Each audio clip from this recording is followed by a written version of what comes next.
Good morning po. Good morning. Gising na ba? Gising na gising? Sure yan ha?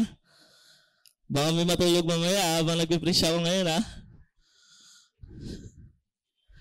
Baka di natin matapos, makatulog kayo dyan. Nakatulog naman po. Kompleto naman po ba ang tulog ng bawat isa? Sure. Anong oras na tulog yung iba? Alas 12? 4 hours tulog? Yari.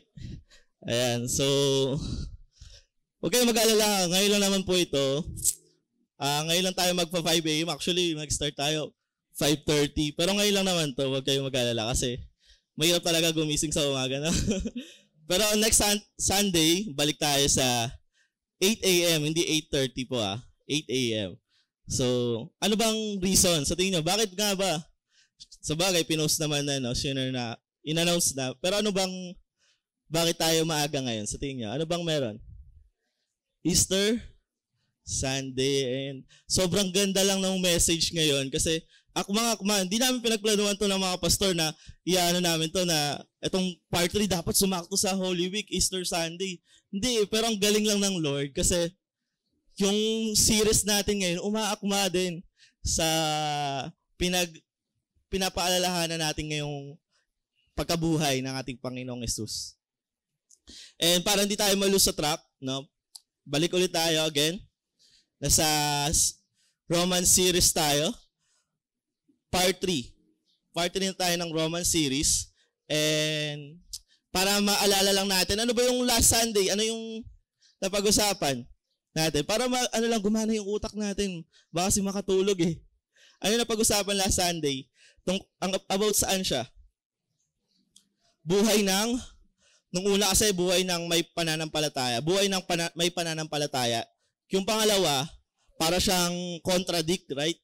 Ano naman yun? Dinagdagan lang natin yung word yun eh. Buhay na walang pananampalataya.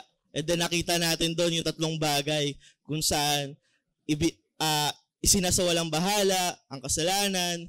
And then, ayan, itinatago, nandiyan pala, itinatago ang kasalanan at inahawa ang kasalanan. And last Sunday, sinasawala ang bahala. Ito yung mga Gentiles. Dahil wala sa kanila yung mga law, di sa kanila binaba ang batas ni Moses, wala sa kanila yung mga commandments, isinasawala ang bahala nila ang kasalanan, wala silang pake kasi di naman nila alam kung ano yung law, kung ano yung pinagbabawal.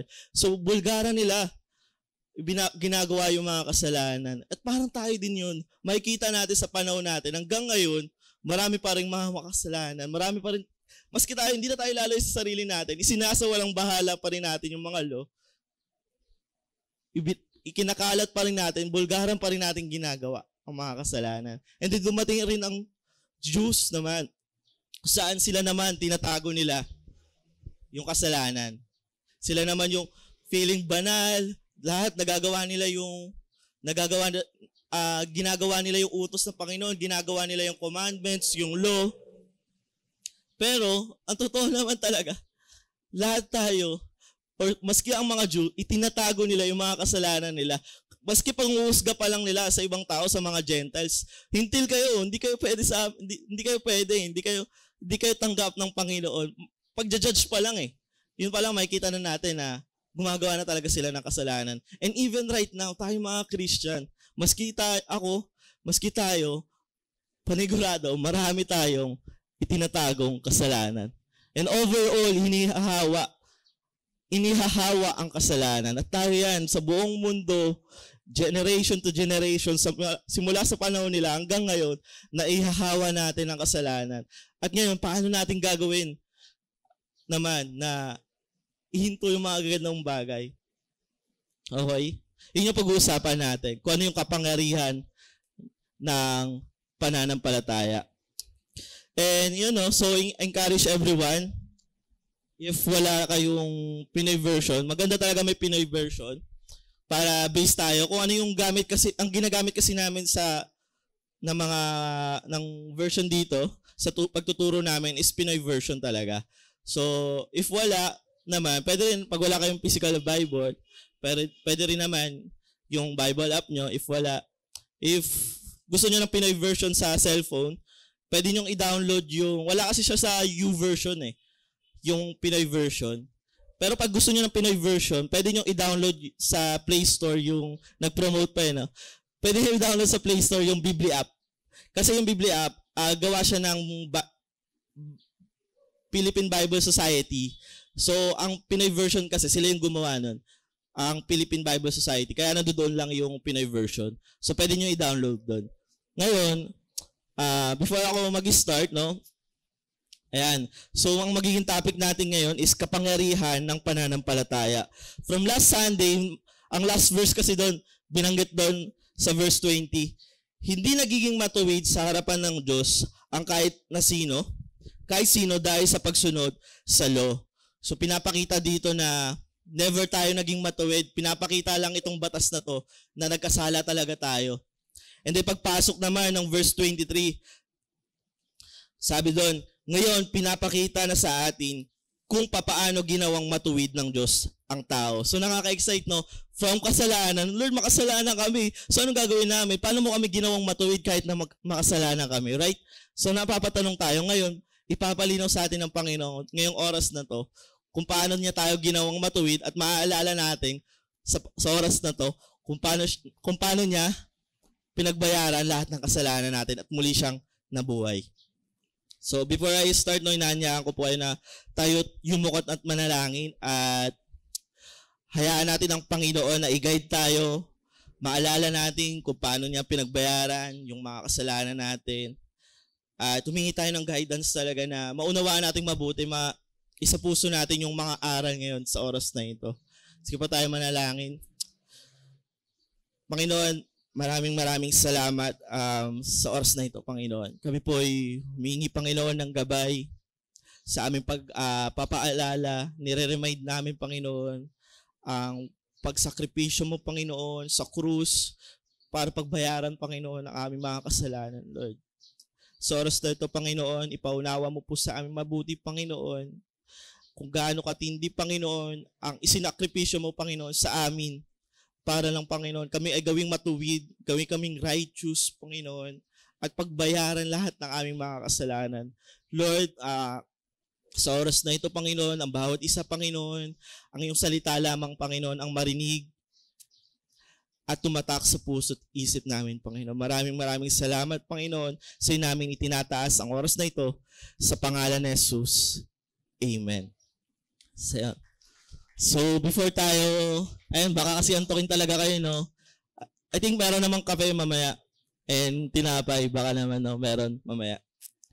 So, if inaantok na kayo, tayo lang kayo, okay lang.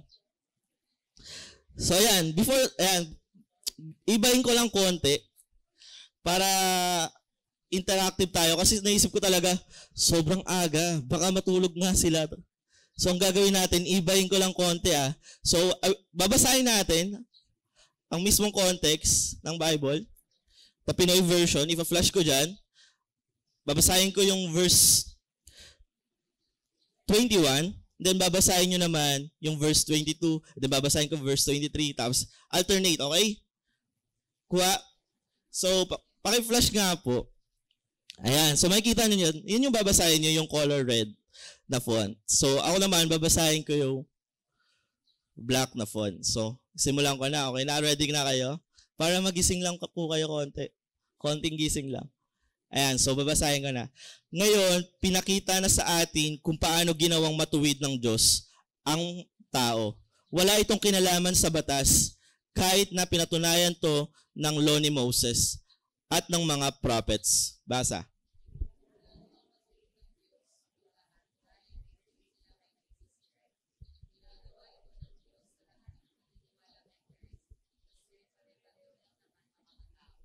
Yan. Nagkasala ang lahat at walang nakaabot sa kaluwalhatian ng Diyos.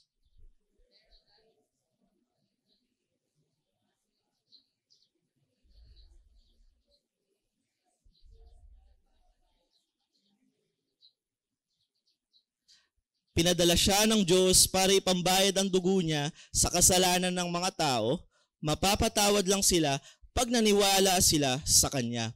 Ginawa ito para maipakita ang pagiging matuwid ng Diyos. Dati kasi na pagpapasensya ang Diyos at pinapalampas niya ang mga kasalanan ng mga tao.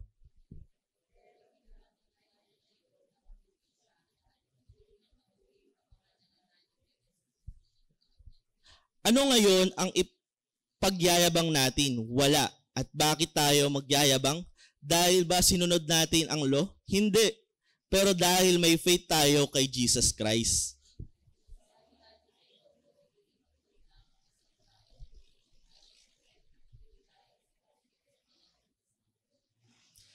Ang Diyos ba, Diyos lang ng mga Jews? Di ba Diyos din siya ng mga Gentiles? Siyempre naman, Diyos din siya ng mga Gentiles.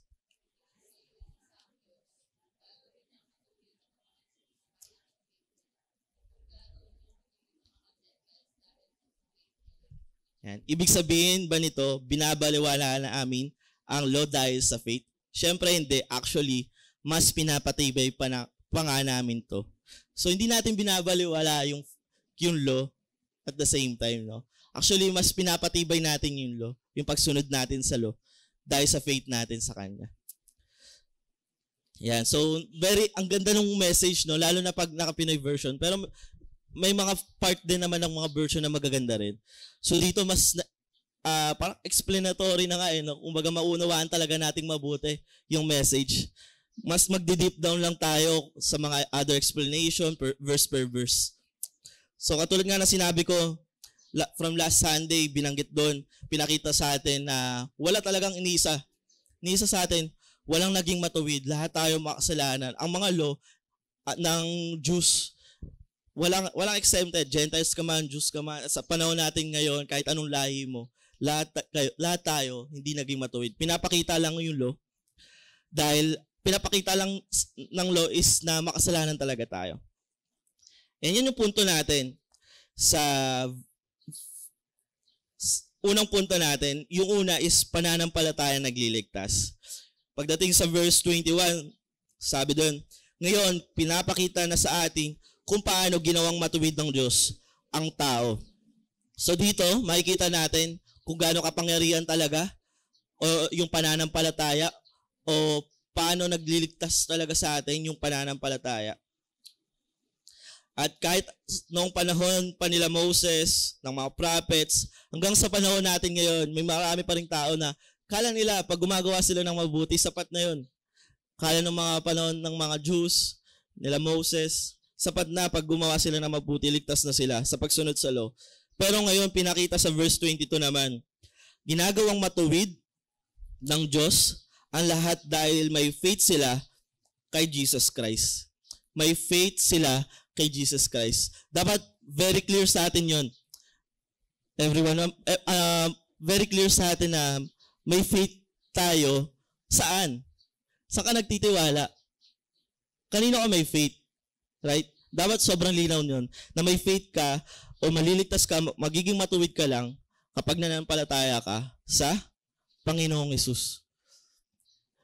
Kandali kasi sabihin na may faith ka di ba? Katulad nga ng pinag-usapan natin sa usbong, may binanggit dun sa lesson 6, if naalala nyo, napag-usapan natin sa usbong, yung pananampalataya. Sabi doon, hindi lahat ng naniniwala ay nananampalataya. Tama po ba? Pwedeng naniniwala ka. Meron nga kasing kwento dun sa usbong is, yung lalaki, tatawid siya, merong isang lubid, tatawid siya sa Niagara Falls. Basta falls yon. Tatawid siya dun sa dulo at dulo, sobrang lalim ng falls na yon. And then nag-ask siya. Kasi sobrang galing niya talaga tumawid sa lubid na yun ang dami niyang dala, parang nagluluto pa nga siya. And then, after nun, nagtanong siya sa mga tao, sinong naniniwala sa akin na kaya ko tumawid dito ng may buhat na tao? Sabi ng iba, yes, naniniwala kami, oo, naniniwala kami. Ngayon, sino sasama sa akin? Walang sumagot. So, ang learnings doon is, ang daling maniwala, right? Maniniwala ka, nakita namin, kaya mo Maniniwala kami. Pero iba yung nananampalataya ka talaga nasasama ka sa Panginoon, susunod ka sa Panginoon. Ibang-iba po yun. Faith is only good in its object. Right? Kung kanino ka nananampalataya, doon lang natin malalaman na okay yung pananampalataya mo. Maraming nananampalataya na ngayon, pero kanino ka ba talaga nananampalataya? Tanungin natin yung sarili natin ngayon. No? Kanino ka ba talaga nananampalataya? Sa Panginoong Hesus ba talaga? And dahil, alam niyo po, the good news is, dahil lahat tayo makasalanan, lahat tayo may access sa kaligtasan. May access tayo sa kaligtasan, pero depende na lang po sa atin. Depende na lang po sa inyo kung paano natin i-access yun. Kung ano pananampalataya ang meron kayo. Sabi sa verse 23, sa Pinoy version, nagkasala ang lahat at walang nakaabot sa kaluwalhatian ng Diyos. And in other version, in NIV, for all have sinned and fall short of the glory of God. Again, nulit po namin at mauulit po ito sa mga part 4, part 3, lagi itong mababanggit na lahat tayo ay makasalanan. Default na sa atin yan. Nature na nga eh. Parang sinasabi, nature na natin na makagawa ng kasalanan. At kahit anong gawin natin, gumawa man tayo ng gumawa ng mabuti, hindi mo mape-perfect yun. Wala kang magagawa. Magkakasala at magkakasala ka pa rin. Sino dito yung, natry nyo naman na sumakay sa Grab or sa taxi, ganun. Natry nyo na ba? Ayan, taxi na lang na parang pangmayaman pag Grab. Ayan, so, one time, kasi may mga times na sumasakay ako sa Grab, or pag, kunyari, marami kami, sasakay sa Grab. Nakakatuwa pa minsan pag yung Grab driver, no, madaldal, nakakausap mo siya, tapos magkukwento siya ng buhay niya. So, may experience ako na isang Grab driver siya, tapos, kwento talaga niya yung buhay niya. So, sobrang daldal ng Grab driver. Sinasabi niya, ako, walang mintis talaga pag bumabiyahe ako. Monday hanggang Sunday. Lahat yan binabiyahe ko. Uwi lang ako sa bahay para matulog. Tapos bibigay ko yung kinita ko sa asawa ko. Tapos okay na yung biyahe na ako.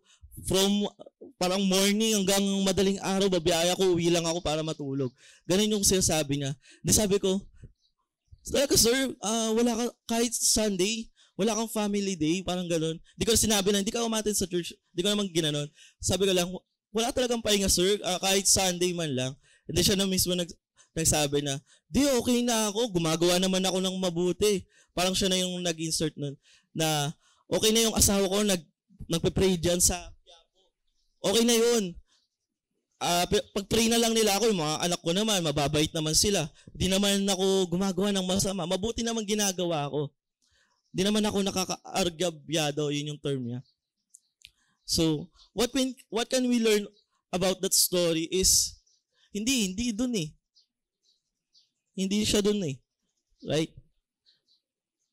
Okay pa sana ako sabihin na, okay na to, nananampalataya na ako, okay na to. Pero hindi.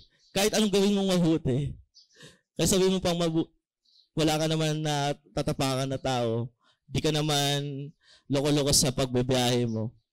Kahit anong gawin mo, yung pag-attend ng family mo is hindi yun enough na sila uma-attend, ligtas ka na. Hindi yun ganun eh, right? Umaattend naman, nagpe-pray naman yung asawa ko, okay na yun, ligtas na ako. Hindi. Hindi to bundle na parang pag nag-pray yung asawa, ligtas ka rin. Hindi. Hindi mo kailangan magpakapagod din sa mundong ito. Tandaan niyo po. Hindi mo kailangan magpakapagod sa mundong ito na para patunayan mong mabait ka. Kailangan mo lang gawin is simula na manampalataya. Then sabi diyan in verse 24, pero dahil sa sobrang kabaitan ng Diyos, ginawa silang matuwid, binigyan ko sila ng binigay ko sa kanila ng Diyos sa tulong ni Christ Jesus na nagpapalaya sa kanila. So if other version din, makikita natin, may mga words dyan na lalabas na justify or justification. Yung ibig sabihin ng justification is, kumbaga yung justification by faith, parang dinedeclare. Ayan, justification o pinawalang sala. Ibig sabihin yan, cannot be earned through good works. So, hindi to process ng Diyos. Hindi to yung ginagawang proseso sa atin ng Panginoon. One time lang niyang gagawin to at yun yung ginawa niya na pinagbayaran niya ang ating mga kasalanan. Hindi niya tayo ginawang just a snap dahil pinagbayaran niya yung kasalanan natin, matuwid ka na, hindi ka na nakakagawa ng kasalanan. Hindi siya ganon, na ginawa kang, dahil madalas kasi sa mga other versions sinabi, ginawa kang matuwid. No? Dito, mas maganda sigurong gamitin natin yung you are declared righteous or dineklara kang matuwid. Ibang-iba iba pa yung part na yan eh. Sasabihin ko rin yan. Na doon naman yung papasok yung sanctification. Right? Una, may justification na ginawa ng Panginoon, pinagbayaran niya, dineklara niya tayong matuwid. It is made possible in the sacrificial of death. And it is a gift of God who received Christ by faith. And yung sanctification naman, actually may illustration ako dyan para maging clear. Kita ba? Or medyo maliit, no? And so justification, in Tagalog, pinagwalang sala, justification, ang ibig sabihin niya is dineclare lang tayong righteous. Hindi tayo ginawang injustice na mabait ka na, hindi ka na gumagawa ng kasalanan. Hindi siya gano'n na. And at that moment of faith, dineclare tayong righteous nung tinanggap natin siya by faith. And then, yung sanctification naman, ito yung pagiging banal. Made holy, ongoing process. Yan naman, dyan naman papasok yung sanctification. Yung after ng pagka-accept natin sa Panginoon, nung tinanggap natin yung faith, tinanggap natin yung gift, sinasanctify tayo ng Lord. Day by day, binabago at binabago ka ng Panginoon. Yun yung sanctification. And then, mababanggit din dyan yung redemption. Kasi pagpasok ng verse 25, binanggit dyan na may word na ipambayad sa dugo. So, parang para ma-redeem tayo, mabalik tayo sa Panginoon, para bumasok yung redemption, para matubos tayo, yun naman yung redemption. So, both back and set free by Christ through Jesus' death. Yun yung redemption. So, gets naman po, no? So, pagbalik natin ng verse 25, sinabi dyan yung mga word na ipambayad ang dugo. Mapapatawad lang sila pag naniwala sila sa Kanya. Laging inuulit, no?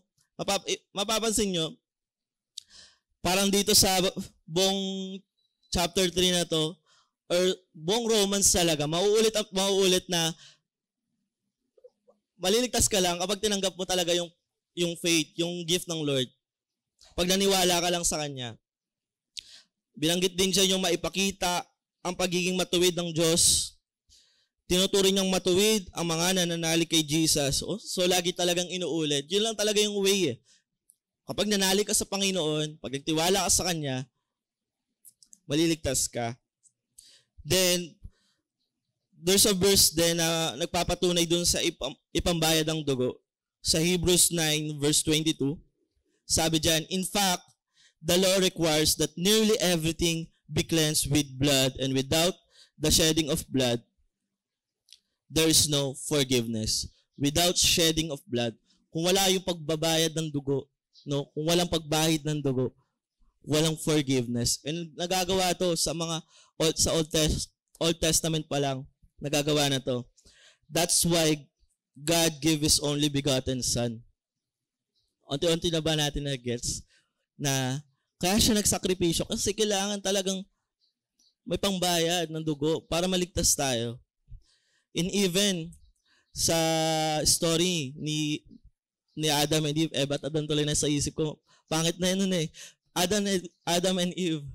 So, ayun, so, dun sa story nila, di ba, yung gumawa sila ng fig leaves, tapos hindi nagustuhan ng Panginoon dahil then pinagbigyan sila, ginawan sila ng Panginoon ng panibagong damit na nagmula sa balat ng hayop, which is nagpapakita ng pagsasakripisyo ng isang hayop, yung dugo. Right? And lagi talagang may sacrifice. And imagine that, na kailangan pang may Diyos. Try to imagine that, no? Isipin nyo nga po yun. Sobrang tindi talaga ng kasalanan natin. Nag-gets nyo po ba? Kasi kailangan may Diyos pa namamatay, magsakripisyo para lang matanggal, mapagbayaran yung mga kasalanan natin. No, antindi, di ba? Kailangan may Diyos na magsakripisyo. Pero ang tanong, napaisip din po ba kayo sa mga ganitong question? Bakit kailangan pa may magsakripisyo? Bakit kailangan pa mag-sacrifice ng Panginoon? Pwede namang patawarin na niya tayo, tapos. Pwede namang gawin niya tayong matuwid, tapos. Diba? Pwede naman niya, para mawala na yung kasalanan, Diyos naman siya eh. In just na, pwede naman niya tayong gawing matuwid, hindi na tayo gumagawa ng kasalanan. Paisip po ba kayo? Bakit ganun? Sagot po dyan, ang Diyos natin, mula noon hanggang ngayon, isa lang yan. And kung pag sinabi niyang pangako, pag sinabi niyang law, pag sinabi niyang bawal, pag sinabi niyang gagawin niya yan. Nakuha niyo po ba? May isang salita ang Diyos natin. Pag binabaan niyang kailangan may magsakripisyo, mayroong magsasakripisyo. Pag hindi niya ginawa yun, anong klaseng Diyos siya, no? Kung pabago-bago yung isip niya. Nagigets niyo po? Kung sinabi niya nangako siya, tapos babawiin niya lang, anong klaseng Diyos siya, di ba? Nagigets niyo? Kaya kailangan niya talagang magsakripisyo para sa atin. At pinangako niya, na ililigtas na tayo, na mahal niya tayo, dahil doon, nagsakripisyo talaga siya. Kung inaanap natin yung fairness ng buhay, nasan yung fair doon? Kung gusto niyo po ng fairness, dapat tayo yung namatay, tayo yung pinako sa krus. Tayo yung pinaparusahan ngayon. Pero dahil pinangako ng Diyos na mamahalin ka niya, ililigtas ka niya, nagsakripisyo siya para sa atin.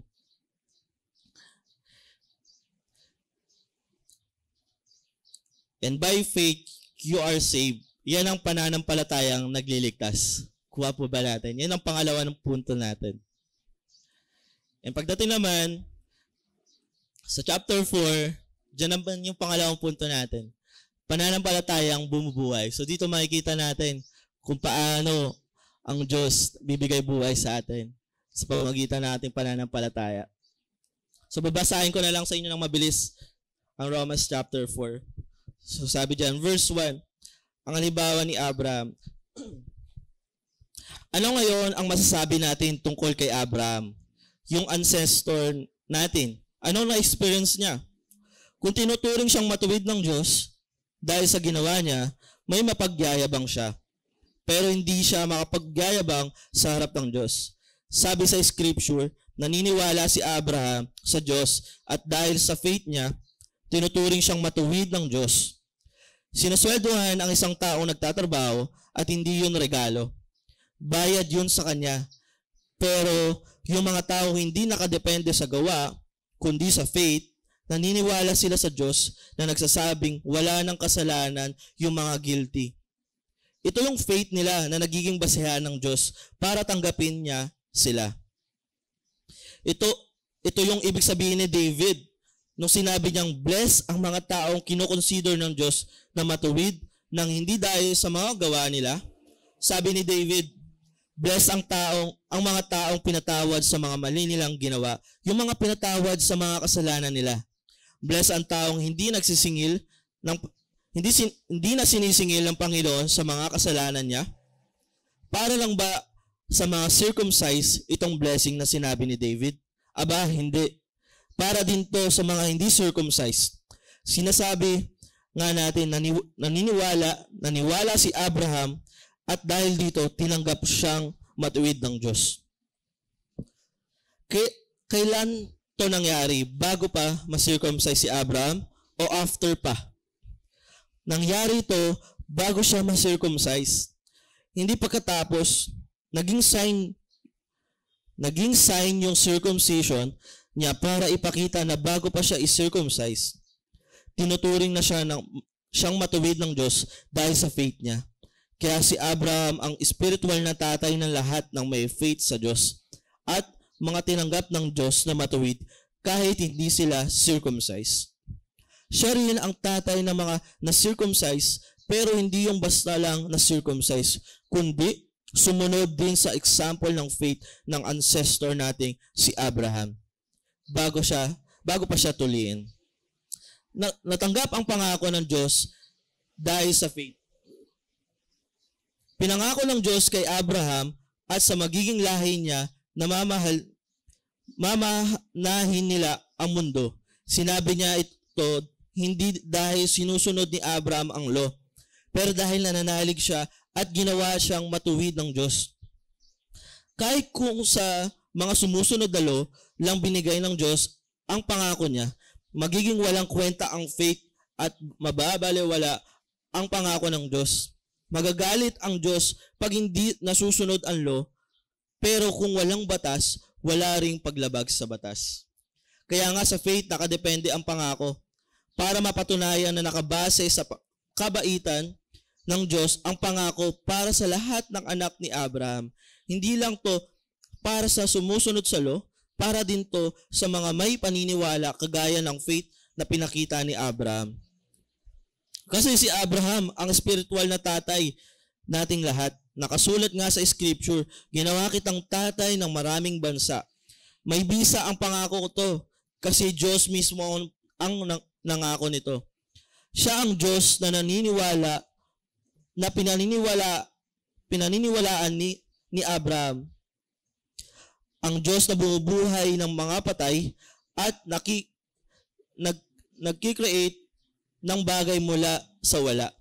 Nanalig si Abraham at umasa kahit hopeless na at naging tatay siya ng maraming bansa. Ito ang nakasulat sa scripture. Magiging napakarami ng lahi mo. Halos 100 years old na siya noon pero hindi nanghina ang faith niya. Kahit alam niyang halos patay na ang katawan niya at hindi na kayang magbuntis ni Sarah, hindi nawala ang faith niya at hindi siya nagduda sa pangako ng Diyos. Pinalakas siya ng faith niya, kaya dahil sa faith niya, tinuring siyang matuwid ng Diyos. Hindi lang para kay Abraham sinulat ang words na tinuring siyang matuwid. Sinulat din to para sa ating na itinuturing niyang matuwid kasi naniniwala tayo sa Diyos na muling bumuhay kay Jesus na Panginoon natin. Dahil sa mga kasalanan natin, kaya siya pinatay at binuhay siya para gawin tayong matuwid sa harap ng Diyos. Yan. Amen. So, bumubuhay. Pananampalatayang bumubuhay. So, tanong dito, sa verse 1 pa lang may tanong. Ano na experience ni Abraham? Ginamit kasi ni Paul ang kwento ni Abraham kasi si Abraham yung very right example ng pananampalataya. Kasi sa kanya talaga simula eh. At sa lahat ng nananampalataya nga sa kanya is siya yung tatay. Ano nga yung experience ni Abraham? If nare-remind nyo ba? If nababasa natin yung kwento ni Abraham, ano yung experience niya? So silang mag-asawa yung asawa niya, ano pangalan ng asawa niya? Sarah. So silang dalawa mag-asawa, halos si Abraham noon, 100, almost 100, so 99 years old na siya, bago pa sila magkaanak, which is ano pangalan ng anak nila? First son. Isaac. Right? So imagine that, 100 years and parang 25 years siya naghintay. Kasi sinabihan siya ng Panginoon nung 75 years old siya. So 25 years siya naghihintay doon sa pangako sa kanya ng Panginoon. Kaya nyo yun? Kayo po ba? Pag nanalangin kayo sa Panginoon, gusto nyo tong bagay na to, kaya nyo ba ang maghintay ng 25 years para dumating yun? Kaya ba? So tindi no ng pinagdaanan ni Abraham, yung faith niya talaga, masasabi nating solid yung faith niya sa Panginoon. Kasi 25 years ba naman siya nag-antay para mangyari yung pangako sa kanya ng Panginoon. So Paul uses Abraham as an example to explain how we are made righteous. Not by what we do, kung anong ginagawa natin, kung ano yung pinaniniwalaan natin, but sa faith natin kay Jesus. So Abraham was justified by faith, not by works. So makikita natin doon sa unang verse, sa verse 1 to 8, sabi dyan, sa verse 2, Abraham had nothing to boast about before. Wala siyang ipagmamalaki. Kung magbabase lang sa mga gawa, sa mga ginawa niyang kabutihan, sinasabi doon, or kung magbabase lang sa mga sinusunod niyang utos ng Panginoon, marami siyang ipagmamayabang. Meron talaga siyang may pagmamayabang. Pero never niyang ginawa yon dahil alam niyang wala siyang may pagyayabang sa Panginoon. Doon naman sa verse 3, sabi doon, na mahalaga nating mag-gets to, no? Sa verse 3, sabi sa scripture, naniniwala si Abraham sa Diyos dahil sa faith niya, tinuturing siyang matuwid. Kung si Abraham, naniwala lang siya basta sa faith, dahil sa faith, kaya siya ginawang matuwid, dapat tayo din. Dahil lang sa faith. Si Abraham noon, naniwala lang siya. Sinabi lang sa kanya ng Panginoon, if nabasa niyo yung kwento ni Abraham, sinabi lang sa kanya ng Diyos, sumunod ka sa akin. Binigay na pangako ang Panginoon. Sumunod lang siya. Wala nang dahil-dahilan, hindi na siya nagreklamo. Sumunod lang siya. Nagtiwala lang siya sa Panginoon. Naniwala lang siya sa pangako ng Panginoon. Kahit mukhang imposible na, pero naniwala siya. 75 years old na siya noon. Tapos papangakuan siya ng Panginoon na magkakaanak ka pa. Magkakaanak ka. Right? Tapos ilang taon na yung asawa niya. Kahit na sa tingin niya imposible na on that moment, pero sumunod siya sa Panginoon. Si Abraham, hindi siya naging right or naging righteous sa Diyos dahil mabait lang siya. Kundi dahil may ginawa siya, hindi dahil sa mga ginawa niya, naging righteous siya dahil naniwala lang siya. And sa panahon natin ngayon, hindi mo talaga kailangan magpakapagod na gumawa ng mabuti, magpakabait. Actually, ang tamang word, magpakabait-baitan. Okay lang ba sa inyo yan? Di natin kailangan gawin po yun. Kailangan lang natin, ulitin ko po, kailangan lang natin is manampalataya sa Panginoong Hesus.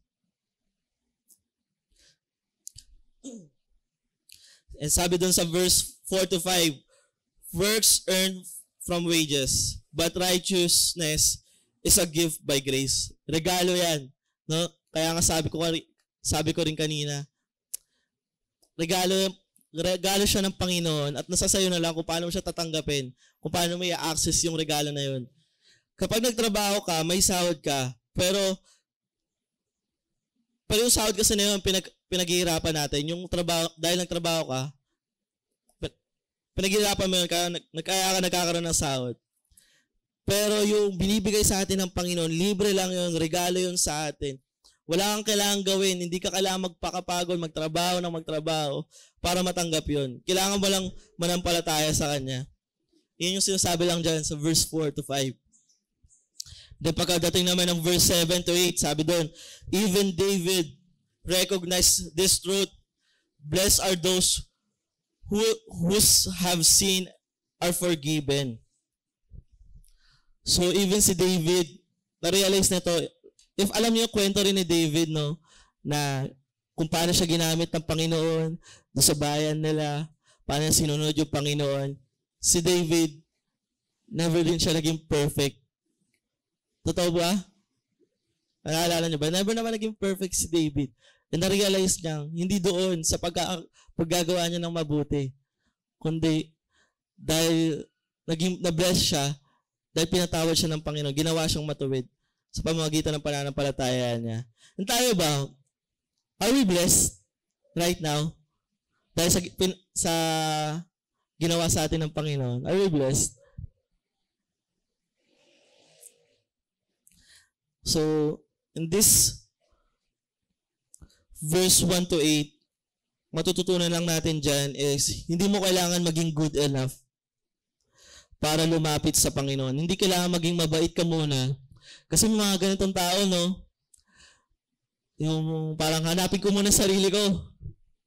Saka na kapag may mini-workout pa kasi ako sa buhay ko eh. Saka na ako pupunta dyan sa church, saka na ako magtitiwala-tiwala dyan sa Lord kapag okay na ako, pag ayos na ako. Hindi eh. Hindi mo kailangan maging good enough para lumapit sa Panginoon. Hindi po ganun. God justify the unbeliever. If you have faith, you are made right with Him. So stop striving, start trusting. Tigilan mo na yung pagod sa kakasubok na maging good enough para kay Lord. Hindi mo kailangan mag-perform para mahalin ka niya. Si Jesus na ang gumagawa ng lahat para sa atin. Wala ka na kailangan gawin. Chill ka lang dyan, manampalataya ka lang, magtiwala ka lang sa Panginoon. Siya nang bahala. Siya nang gumagalaw nga sa'yo. Pinapadali na lang ng Panginoon yung buhay mo eh. Magtitiwala ka lang sa Kanya. At hayaan mo, Lord, na isanctify ka, unti-unti ka niyang baguhin. Kailangan mo lang talaga natin, again, magtiwala, maniwala, manampalataya. So, saang part ng life mo, tanungin niyo po to sa sarili niyo, no? Itong question na to, saang part ng life mo, ikaw, yung todo ka pa rin na pinuprove mo yung sarili mo, yung pinuprove mo yung sarili mo na sa Diyos, or pinuprove mo ba yung sarili mo sa ibang tao, sa trabaho mo man yan, sa mga kaibigan mo man yan, ano ba yung todo effort ka? Yung imbes na magtiwala ka lang sa Diyos, sa Panginoong Hesus, saan ka pa rin todo effort na i-prove yung sarili mo, na okay ka, matino ka, todo post ka, na bait ko, God's princess, yung mga ganong bagay, yung pinaproof mo yung sarili mo na matino ka. So, sa verse 9 to 17, sabi dyan, justification is not based on religious rituals or law. So, in verse 10, makikita natin dyan na even before he was circumcised, Abraham was declared righteous before he was circumcised. So, hindi about circumcised, hindi about sa mga paniniwala natin, kaya tayo naliligtas.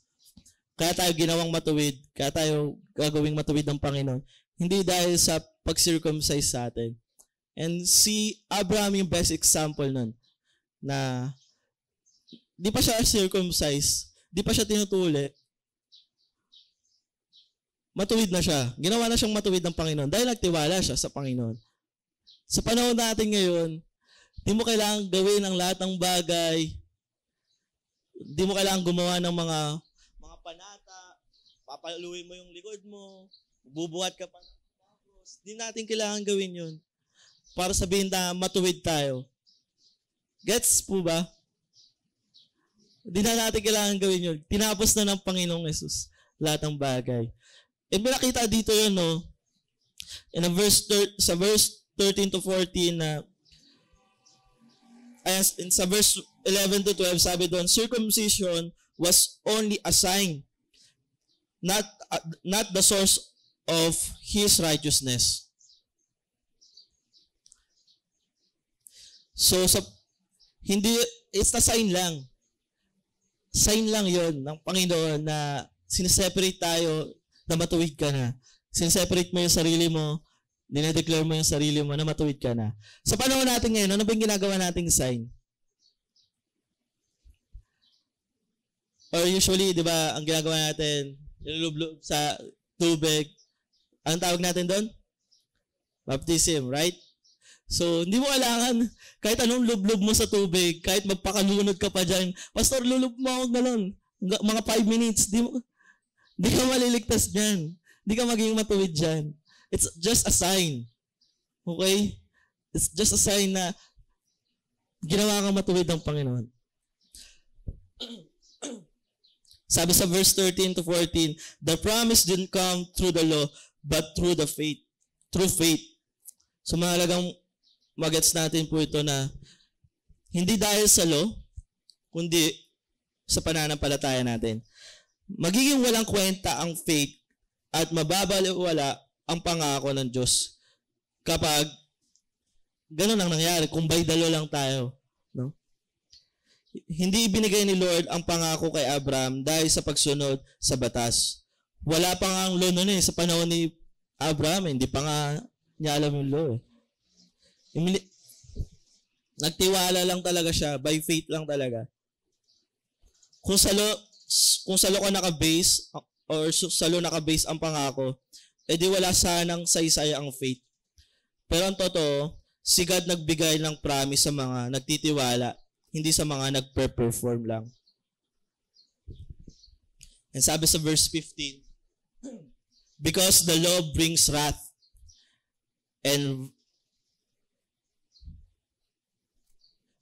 where there is no law, there is no transgression. So nagagalit pa rin, syempre nagagalit ang Diyos sa mga gumagawa pa rin ng kasalanan. Lagi pa rin natin tandaan yun. Dahil may law, ginawa to ng law, ginawa ng Panginoon tong batas or yung law, dahil galit siya sa kasalanan. Sa tingin niyo po ba, sa panahon natin yan, sige nga, kung walang batas, kung yung walang gumagawa ng batas, sa tingin niyo, ano nangyari sa mundo natin ngayon? Di ba ang gulo? So, mahalaga ang batas. Pero hindi yun ang basihan para maging matuwid ka. Di ba? Kahit nga ngayon, di ba? Ayoko na mag-deep down doon, pero kahit nga sa panahon ngayon, kahit may batas, magulo pa rin. Right? So, hindi talaga doon magbabase. Hindi sa pananampalataya lang natin. So, ang law, ang batas, pinapakita lang sa atin na may kasalanan, may mga mali. Kasi kung wala nga naman talagang mga commandments or law, di natin alam na nagkakasala pala tayo. So, ginawa ito ng Panginoon para malaman natin, maging aware tayo na nakakagawa tayo ng kasalanan, na mali pala yung ginagawa natin. Yan, sabi nga, the law exposed our sin. At dahil doon, mas naiintindihan natin kung gaano natin kailangan si Jesus para iligtas tayo. Dahil lagi natin, kahit anong iwas mo dyan sa kasalanan, magagawa natin yan. Kailangan natin ang Panginoong Hesus. Sabi sa verse 16 to 17, sa faith nakadepende ang pangako. Ginawa kitang tatay ng maraming bansa. So, ang pangako ni God para kay Abraham, no, na gagawin siyang tatay ng napakarami. Hindi para sa perfect people, kundi sa faith people. Ginawang tatay si Abraham sa napakarami, hindi para lang sa mga perfect people na gumagawa ng mga law, nagpapakabuti, nagpi-feeling mabait. Hindi doon. Ginawa siyang tatay sa mga nagtitiwala sa Panginoong Hesus.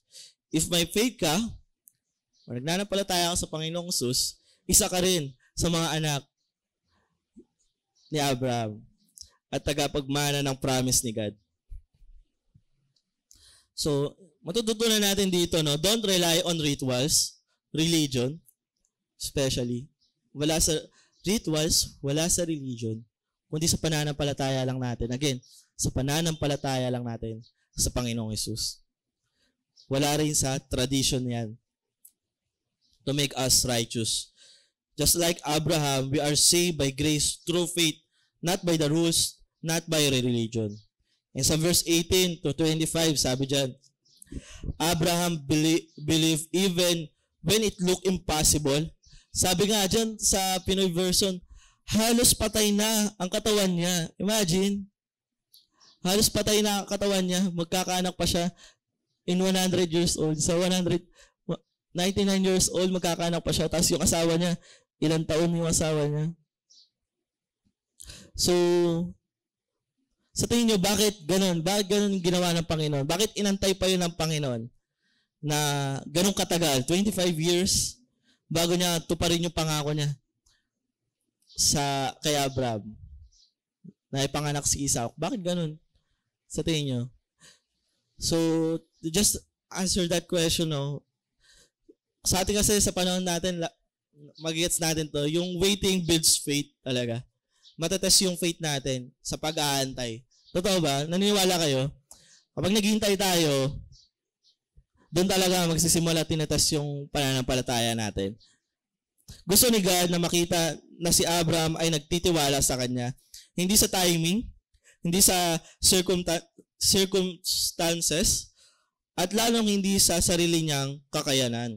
Kasi kung bata pa siya, pwede siya mag-rely sa kakayanan niya. Kaya ko pa, malakas pa ako. Magkakaanak pa kami. Hindi ganun eh. Kaya yung ginawa yun, para yung credit talaga sa Panginoon. Waiting shows God's power, not man's. Kasi kung nangyari agad ang promise, baka isipin ng ibang tao, kasi may chance pa talaga naman. May chance pa naman silang magkaanak. Swerte naman yan. Nagkaanak pa. Parang sasabihin, swerte lang yan. Pero pinapabot ng Diyos na sa imposibleng plot or sa imposibleng scenario talaga ng buhay ni Abraham, para sa kanya talaga yung credit. Imagine 100 years old na si Abraham, si Sarah, baog pa siya nun . So kahit anong edad pa ni Sarah, kung baog naman siya, napaka-imposible talaga. And waiting prepares the heart. Habang naghihintay si Abraham, God was working not just on the promise. So, sa 25 years na pag-aantay ni Abraham, inaayos siya ng Panginoon. So tayo din sa buhay natin, may pinapangako sa atin ang Panginoon, may pinagpipray ka sa Panginoon, nag-aantay ka, pilit ka nagmamadali, tandaan mo na may inaayos ang Panginoon sa'yo. Possible na dinidisiplina ka niya, nire-ready ka niya, pag natanggap mo na yon, handa ka talaga na i-declare mo, ginawa to ng Panginoon. Yung ganong bagay, kaya waiting prepares the heart. Si Abraham hindi lang basta pinag-antay. Delay yon na may dalang aral, lakas at lalim ng pananampalataya. Kasi sa huli, ang promise ni Lord, hindi lang what, kundi when and how. And God's timing is always worth it to wait. Right? Sobrang worth it nun kapag hinintay natin yung promise ng Panginoon. Very worth it. And sabi dyan sa verse 20 to 21, hindi na wala ang faith niya, pinalakas siya ng faith niya. So, habang tumatagal si Abraham, no, mas lumalakas yung faith niya. Kaya niyo ba yun? Habang tayo naghihintay tayo sa Panginoon, habang hinintay natin yung pangako sa atin ng Panginoon, in the long years, sa mga dadating panahon, kaya ba natin yun na mas palakasin natin yung faith natin? Actually, hindi naman problem, okay lang mag-doubt, na nagda-doubt tayo, pero dapat mas piliin mo pa rin magtiwala. Nandiyan dyan yung doubt, na, tagal, Lord, ano to? Pero yung pipiliin mo pa rin magtiwala sa Kanya, sumunod sa Kanya, yun pa rin yung tama. Faith doesn't mean you don't feel the doubt, di ba? It means you choose to believe anyway. Hindi lang para kay Abraham sinulat ang words na tinuring siyang matuwid. Sinulat din to para sa atin. Verse 23 to 25, yan binanggit siya. So, para sa atin to, tandaan po natin na para sa atin din tong explanation or yung pinapakita na ginawang matuwid si Abraham. Despite his circumstances being about 100 years old and si Sarah, baog pa siya, Abraham did not give up. Naligaw ako.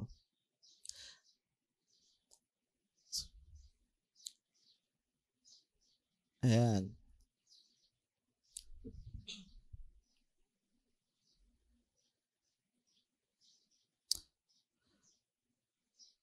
Okay, so in verse 23 to 25, yun, so sinabi na, para rin sa atin to, tinuring din tayong matuwid.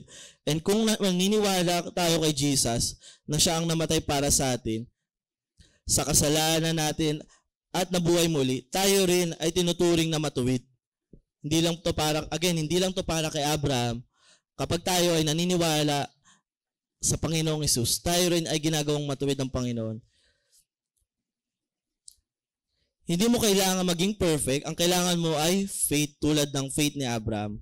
Kaya sa verse 25, sabi doon, kaya siya pinatay at binuhay siya para gawin tayong matuwid. This tells us why Jesus had to die. Para gawin tayong matuwid. Hindi dahil sa kasalanan niya, hindi naman nagkasala ang Panginoong Hesus, right? Sino makakapagpatunay dito? Nagkasala ang Panginoon Hesus. Right? Hindi siya namatay sa krus. Lagi natin tandaan yan. Hindi siya nagpakamatay or hindi niya sinuko yung sarili niya. Sinakripisyo yung sarili niya dahil sa kasalanan lang niya. Nagsakripisyo siya para sa kasalanan ng mga tao noon at hanggang ngayon, pinagbabayaran niya yun. Siya ang perfect sacrifice. Siya ang pumalit sa dapat ay tayo ang parusahan. Imagine that. Try to imagine that, no? Lalo na where parang nire-remind natin yung pagkamatay at muling pagkabuhay ng Panginoong Hesus sa araw na to, yung Easter Sunday. Imagine that kung anong ginawa niya before. Try to imagine that na nagpakamatay siya para sa kasalanan ko, para sa kasalanan mo. Nagpakamatay siya. And sabi dyan, the cross was supposed to be for us, pero siya ang pumasan. The resurrection is proof that God accepted Jesus as sacrifice. So yung muling pagkabuhay na, yun yung proof. Kung wala muling pagkabuhay, wala yung inaalala natin ngayon na Easter Sunday, yung muling niya pagkabuhay, kung wala yun, walang kwenta yung pagsakripisyo niya. Yun yung proof kasi na lahat tayo is ligtas na. Lahat tayo ginawang matuwid na. Kumbaga, Jesus' resurrection is our receipt of righteousness. Parang sinasabing bayad na, tanggap na, matuwid ka na sa harap ng Lord. Yun yun. Kapag yung muling pagkabuhay ng Panginoon na inaalala natin ngayon, kaya dapat maging grateful tayo pag lagi natin nire-remind na namuhay ang Panginoon. Pag lagi nating sineselebrate yung muling pagkabuhay niya, dapat ipagpasalamat natin yon kasi naaalala natin na natapos na, naganap na. Lahat tayo ay matuwid na. Dineklarang matuwid na ng Panginoon. His death paid the price. His resurrection proved it's done. And now by faith, you are made righteous. Alam niyo po, noon pa man, hindi pa nagsakripisyo ang Panginoon. Ang spiritual natin, yung buhay natin is patay na talaga. Patay na sa kasalanan. Wala tayong buhay dahil sa mga nagagawa natin kasalanan. Pero dahil mahal tayo ng Panginoon, pinangako niya sa atin, naliligtas niya tayo, mamahalin niya tayo. Dahil sa pangako na yon, kaya niya tayo sinakripisyo. Kaya siya nagsakripisyo. And binigyan na tayo ng regalo ng muling pagkabuhay, no? Binigyan na tayo ng panibagong buhay. At yun yung pananampalatayang bumubuhay sa atin. And before ako mag-end, gusto ko ipanood sa atin, no? Dahil nga inaalala natin, may papanood ako sa inyo, dahil nga inaalala natin yung pagsakripisyo ng Panginoon. Intindihin natin mabuti kung paano nga ba, ano ba yung nangyari nun? Ano ba yung ginawa sa Kanya? Ano ba yung mga ginawa sa Kanya para malinis, gawin tayong matuwid, ideklara tayong matuwid. Ano nga ba yung mga bagay na yun? Yan yung papanood kong video sa inyo bago ako magtapos.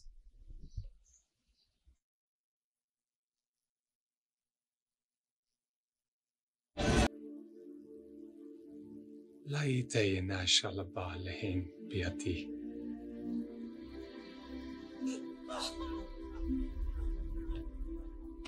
Inferiors.